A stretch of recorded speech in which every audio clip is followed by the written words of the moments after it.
Le grand safari de l'investigation journalistique. Mamadou Ouri Diallo. Des accidents à foison, des accidents qui font des morts sur nos routes sont ancrés dans les réalités du transport public urbain et interurbain dans notre pays depuis très longtemps, depuis belle lurette. Et les derniers cas en exemple, une fois encore, ont rappelé ces sombres souvenirs, vous le savez déjà. Quelles donc sont les solutions? Ce sont là 8 recommandations à court terme que le Conseil des ministres tenu hier à Kindia a décliné. Quelles sont ces recommandations, Talibé? Et est-ce qu'elles sont objectives? Est-ce qu'elles sont la solution attendue? Oui, d'abord, dans un premier temps, le Conseil des ministres, dans son compte-rendu, a posé un constat. Selon les statistiques, dit le compte-rendu du Conseil des ministres, selon les statistiques des services spécialisés de la police et de la gendarmerie, plus de 21 890 cas d'accidents se sont produits durant les 5 dernières années. 21 890 cas d'accidents se sont produits durant les 5 dernières années sur les routes guinéennes avec 2781 décès et 13 711 blessés. Ça veut dire que les derniers événements ne sont que, disons, une sorte de séquence d'épisodes des morts qu'on enregistre régulièrement sur les routes guinéennes. Alors en termes de recommandations, puisque vous le savez, il y a eu d'abord un conseil interministériel uniquement consacré à la sécurité routière. Et hier, à l'occasion donc du conseil des ministres, il y a eu des mesures à court terme et à moyen terme. Oui. Alors, les mesures court-termistes, comme on le dit, par exemple, on parle du renforcement du contrôle routier et du respect des lois en matière de sécurité routière, donc le contrôle de la validité de tous les documents requis pour la conduite des engins roulants. Vous avez une campagne de sensibilisation intense dans les médias privés et publics en partenariat avec l'Office guinéen de publicité. Troisième mesure, la relance et le renforcement progressif du contrôle technique systématique de tous les véhicules en circulation. Il s'agit du contrôle technique automobile dont la Guinée ne dispose pas du tout. En cela, le Conseil des ministres prévoit qu'il y ait un centre de contrôle technique dans chaque région administrative du pays. Quatrième mesure, entretenir les routes, notamment les points critiques, en mettant des ralentisseurs dans les zones accidentogènes et des panneaux de signalisation. Il y a la responsabilisation des gouverneurs, des préfets, des commissaires centraux de police et des syndicats des transporteurs dans le contrôle de tous les mouvements de départ des gares routières relevant de leur juridiction respective. Sixième mesure, développer le système d'aide médicale d'urgence en y greffant des centres d'appel et des hubs d'ambulance et de corbillard, parce que vous savez que quand il y a des accidents, très souvent l'évacuation des malades vers les centres hospitaliers pose problème. Donc il est question qu'il y ait un système d'aide médicale qui inclurait cela.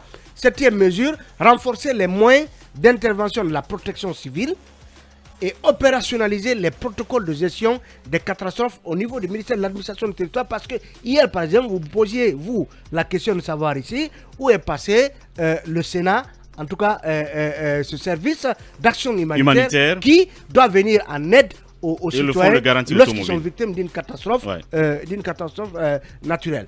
Alors, huitième mesure, puisqu'on a parlé de 8 mesures en ce qui concerne les recommandations sur le court terme.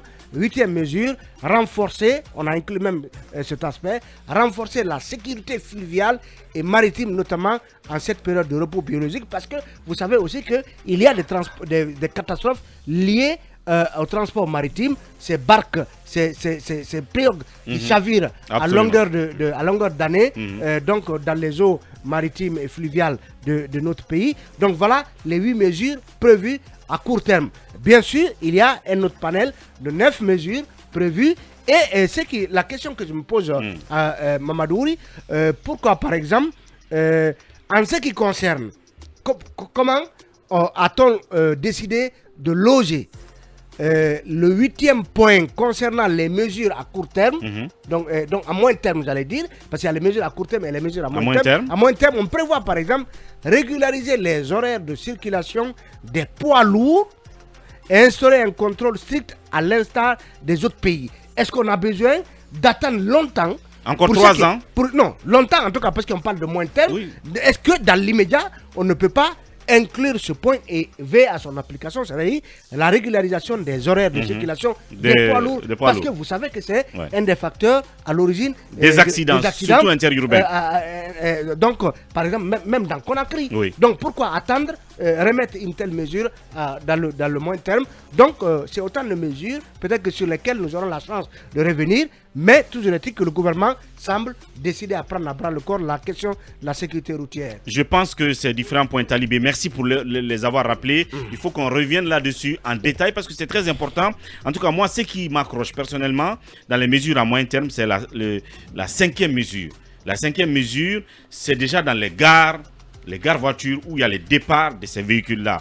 Et le reste, je ne sais pas, mais c'est ce qui me tient encore plus à cœur. On est malheureusement pris par le temps. Oui, je voulais juste, un petit mot. Je voulais dire ceci. Vous savez, nos gouvernants ont toujours eu les meilleures propositions, mais c'est l'application sur le terrain qui pose toujours problème. Bien. Je vous assure, si le CNRD en fait son affaire personnelle, comme ça a été le cas de la lutte contre la moralisation de la vie publique, et puis d'autres priorités du CNRD, si on en fait une autre priorité, bien, la gouvernance, renforcer la gouvernance concernant la sécurité routière, je vous assure qu'on pourrait vraiment réussir le pari. Merci, Rien n'est difficile dans ce sens. Oui. Il suffit seulement qu'il y ait de la volonté politique. Merci, Bassekou.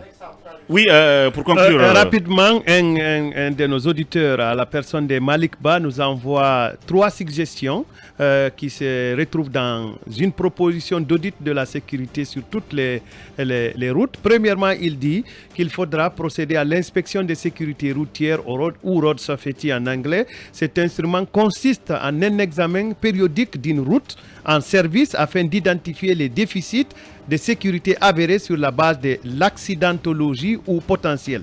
Deuxièmement, il propose une gestion des points noirs ou black spot management. Cet instrument permet d'analyser les lieux du réseau routier existant afin de classer les éléments constitutifs de celui-ci par niveau de sécurité et identifier les secteurs à fort potentiel d'amélioration. Et troisièmement, enfin, il propose une gestion des accidents individuels, des accidents. Cet instrument permet, dit-il, d'analyser en détail un accident particulier afin de prendre éventuellement mesure sur des accidents similaires. Merci à lui pour ces propositions brillantes. Merci à l'équipe technique Khalil Awada, Ibrahim Babey, Diallo, Diaouné, assisté par Bala ce matin. Demain, vous retrouverez Arissatou et le lundi, Aboubakar Diallo qui sera de retour. D'ici là, prenez soin de vous. Au revoir. Mirador, la grande messe de l'investigation journalistique, la plus grande tribune politique de la Guinée. Avec Aboubakar Diallo, Talibé Bari, Mamadou Ouri Diallo, Akoumba Diallo, Kabinet Fofana, Mohamed Kaba, Ibrahima Lincoln Souma, Mamadou Diambaldé.